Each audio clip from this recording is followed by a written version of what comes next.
بسم اللہ الرحمن الرحیم۔ آج آپ کے لیے ایک بڑی خوشخبری ہے کہ اسی مبارک ماہ سے درود پاک کا ایک خاص الخاص عمل شروع کروایا جا رہا ہے،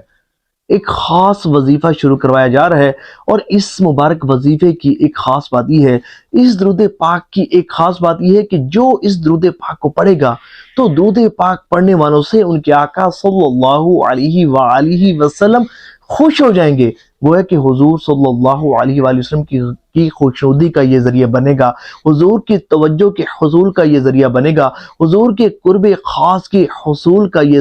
ذریعہ بنے گا۔ اور جب آپ اس درود پاک کو پڑھیں گے، جب اس درود پاک پڑھنے والوں سے حضور خوش ہوں گے تو حضور کی توجہ انہیں نصیب ہونا شروع ہو جائے گی، ان کی پریشانیاں، ان کی مصیبتیں، ان کی تکلیفیں دور ہونا شروع ہو جائیں گی، ان کی ٹینشنیں، ان کی مصیبتیں دور ہونا شروع ہو جائیں گی، ان کی بیماریاں دور ہونا شروع ہو جائیں گی، ان کی حاجات اللہ کی رحمت سے پوری ہونا شروع ہو جائیں گی۔ اور جب حضور صلی اللہ علیہ وآلہ وسلم کی میٹھی نظر پڑ جائے گی نا تو اللہ کی رحمت سے ہمارا بیڑا پار ہو جائے گا۔ دیکھیں عاشقان رسول، جیسا کہ آپ سب کو معلوم ہے کہ ماہ شعبان المعظم تشریف لا چکا ہے، اور اس مبارک مہینے کی ایک خاص بات یہ ہے کہ حضور صلی اللہ علیہ وآلہ وسلم نے ارشاد فرمایا کہ یہ میرا مہینہ ہے۔ اور ایک خاص بات اس مہینے کی یہ بھی ہے کہ آیت درود، ان اللہ و ملائکتہ یصلون علی النبی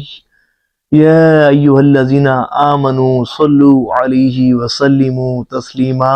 اسی مبارک مہینے میں نازل ہوئی ہے۔ اللہ کریم نے اسی مبارک مہینے میں ہی ہمیں اپنے حبیب صلی اللہ علیہ وآلہ وسلم پر درود پاک پڑھنے کا حکم ارشاد فرمایا ہے، درود و سلام بھیجنے کا حکم ارشاد فرمایا ہے۔ اسی لیے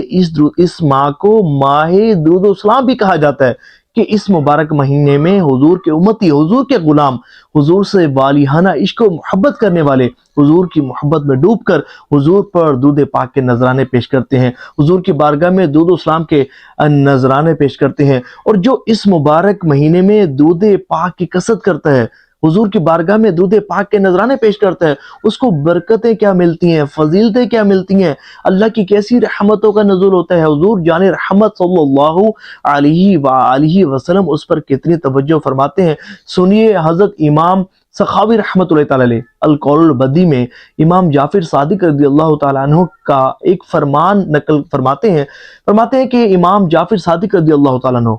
آپ فرماتے ہیں کہ جو شخص ماہ شعبان المعظم میں روزانہ 700 مرتبہ درود پاک پڑھے گا تو اللہ کریم اپنے خاص فرشتوں کی یہ ڈیوٹی لگا دے گا کہ وہ ان کا پڑھا گیا درود پاک ان کے آقا صلی اللہ علیہ وآلہ وسلم کی مقدس بارگاہ میں پیش کریں گے، اور اس درود کو پا کر ان کے آقا صلی اللہ علیہ وآلہ وسلم خوش ہو جائیں گے۔ سبحان اللہ۔ اور صرف حضور صلی اللہ علیہ وآلہ وسلم خوش نہیں ہوں گے، بلکہ ایک انعام اور بھی اس مبارک مہینے میں درود پاک پڑھنے والوں کو ملے گا کہ اللہ کریم فرشتوں کی یہ ڈیوٹی لگا دے گا کہ وہ فرشتے قیامت تک اس درود پاک پڑھنے والے کے لیے مغفرت کی دعا کرتے رہیں گے۔ سبحان اللہ۔ گویا کہ یہ جو مبارک وظیفہ ہے یہ اللہ کی رحمتوں کے حصول کا ذریعہ بنے گا، حضور صلی اللہ علیہ وآلہ وسلم کی خوشنودی اور حضور کی توجہ اور قرب خاص کے حصول کا ذریعہ بنے گا۔ اب میں آپ کو اس وظیفے کو کرنے کا طریقہ بتاتا ہوں، خاص الخاص توجہ کے ساتھ سننا ہے، بالکل بھی سکپ نہیں کرنا۔ اور میری آپ سے ریکویسٹ ہے کہ آپ نے ثواب کی نیت سے اس ویڈیو کو شیئر ضرور کرنا ہے۔ دیکھیں میں یہ چاہتا ہوں کہ صرف میں ہی اکیلا کیوں نیکیاں کماؤں، آپ سب بھی کیوں نہ میرے ساتھ شامل ہوں۔ دیکھیں آپ بھی تو حضور کی امتی ہیں، آپ کا بھی دل چاہتا ہوگا کہ آپ سے بھی دین متین کی خدمت کا کام لیا جائے۔ دیکھیں آپ میری درود فیملی ہیں، ہم سب ایک ہی ہیں، اور ہم سب جو ہے وہ اللہ کی رحمت سے ثواب کے حقدار بنیں گے۔ آپ نے کرنا یہ ہے کہ ثواب کی نیت سے اس ویڈیو کو شیئر ضرور کرنا ہے کہ جتنے بھی عاشقان رسول تک یہ ویڈیو پہنچے گی وہ اس وظیفے کو پڑھیں گے۔ جتنا بھی درود پاک پڑھا جائے گا ان تمام کی تعداد کے برابر اور ان کے پڑھے گئے درود پاک کی تعداد کے برابر آپ کے نامہ اعمال میں بھی ثواب کو شامل کیا جائے گا۔ دیکھیں اب کرنا یوں ہے کہ روزانہ 700 مرتبہ کوئی سا بھی درود پاک پڑھنا ہے، اور پڑھنا کس طرح ہے، توجہ کے ساتھ ایک جگہ بیٹھ کر پڑھنا ہے۔ ٹھیک ہے، چلتے پھرتے اٹھتے بیٹھتے بھی پڑھ سکتے ہیں، جائز ہے، قبول بھی ہوتا ہے، اس پر ثواب بھی ملتا ہے، لیکن بات یہ کہ ہم یہ چاہتے ہیں کہ حضور صلی اللہ علیہ وآلہ وسلم کی خصوصی توجہ ہمیں نصیب ہو، اور یہ تب ہوگی کہ جب ہم خشوع و خضوع کے ساتھ، کامل ادب و آداب کے ساتھ اور مکمل دل و دماغ کو حاضر رکھتے ہوئے حضور کی محبت میں ڈوب کر جب ہم درود پاک پڑھیں گے تو اس کی وہ برکتیں ہمیں ملیں گی کہ جس کا ہم اندازہ بھی نہیں کر سکتے۔ اچھا، درود پاک کوئی سا بھی جو آپ کو درست مخارج کے ساتھ پڑھنا آتا ہو، آپ اس کو پڑھ سکتے ہیں۔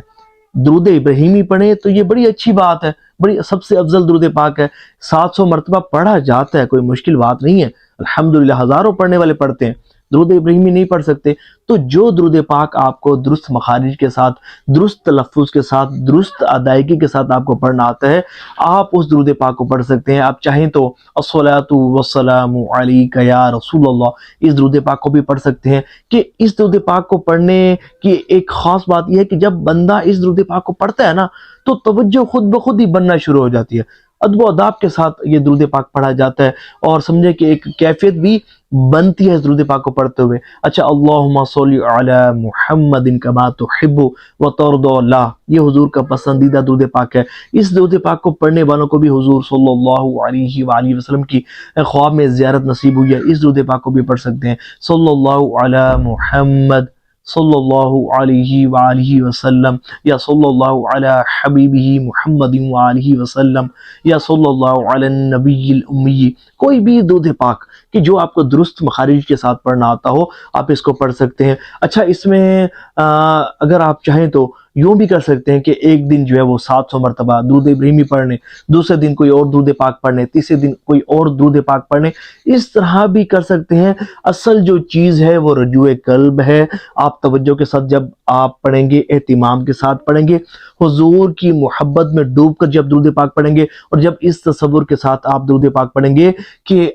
آپ کا جو پڑھا گیا درود پاک ہے حضور صلی اللہ علیہ وآلہ وسلم کی مقدس بارگاہ میں پہنچ رہا ہے، اور آپ کے پڑھے گئے درود پاک کو حضور صلی اللہ علیہ وآلہ وسلم سن بھی رہے ہیں، آپ کو دیکھ بھی رہے ہیں، آپ پر توجہ بھی فرما رہے ہیں۔ جب اس کیفیت کے ساتھ آپ درود پاک پڑھیں گے، خود کو مواجہ شریف کے سامنے حاضر رکھتے ہوئے درود پاک پڑھیں گے، خود کو مسجد نبی شریف علیہ صاحبہ الصلاۃ والسلام میں بیٹھ کر درود پاک پڑھتا ہوا جب آپ تصور کریں گے تو وہ برکتیں آپ کو ملیں گی کہ جس کا آپ اندازہ بھی نہیں کر سکتے۔ اچھا، اگر کوئی بیٹھ کر ایک جگہ نہیں پڑھ سکتا تو چلتے پھرتے بھی پڑھا جا سکتا ہے، لیکن جتنا موقع میسر آئے، جتنی تعداد بیٹھ کر پڑھنے کی میسر آئے تو کوشش کیجیے گا کہ کچھ نہ کچھ تعداد آپ کی توجہ کے ساتھ بیٹھ کر بھی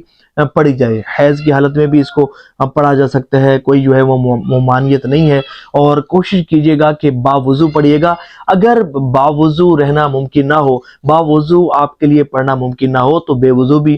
پڑھا جا سکتا ہے، لیکن یہ ہے کہ توجہ آپ کی ضرور ہونی چاہیے۔ اور جب آپ درود پاک پڑھ لیں تو پڑھنے کے بعد کوشش کیجیے گا کہ ایسے 5 منٹس کا مراقبہ کر لیجیے گا کہ خود کو روضہ رسول صلی اللہ علیہ وسلم پر حاضر تصور کرتے ہوئے جو ہے وہ مراقبہ کیجیے گا۔ اس پر ایک علیحدہ میں ویڈیو بناؤں گا مراقبے کے حوالے سے کہ کیسے کیا جاتا ہے، اس کی برکتیں کیا ملتی ہیں۔ بہرحال تصور آپ نے قائم کرنا ہے 5 منٹس آنکھیں بند کر کے کہ گویا کہ مواجہ شریف کے سامنے آپ حاضر ہیں اور حضور صلی اللہ علیہ وآلہ وسلم کی میٹھی نظر آپ پر پڑ رہی ہے۔ صرف یہ مراقبہ آپ نے کرنا ہے، اور اس کے بعد آپ نے اپنی حاجات کے لیے جو بھی جائز حاجات ہوں ان کے لیے آپ نے دعا کر لینی ہے۔ اور آپ کمنٹس میں مجھے بتائیے گا ضرور، مجھے بڑی خوشی ہوگی جب آپ بتائیں گے کہ کون کون اس مبارک وظیفے کو میرے ساتھ کر رہا ہے، مجھے بڑی خوشی ہوگی۔ اللہ کریم آپ کو کامیابی نصیب فرمائے، اللہ کرے کہ یہ جو آپ وظیفہ پڑھیں یہ آپ کی دنیا اور آخرت سنوارنے کا بہترین ذریعہ بنے، اور مصطفیٰ جان رحمت صلی اللہ علیہ وآلہ وسلم کی توجہ اور قرب خاص آپ کو نصیب ہو، حضور کی میٹھی نظر آپ پر پڑ جائے اور آپ کا بیڑا پار ہو جائے، اور اللہ کرے کہ اس کے حبیب صلی اللہ علیہ وآلہ وسلم کی خواب میں آپ کو اس وظیفے کی برکت سے زیارت نصیب ہو۔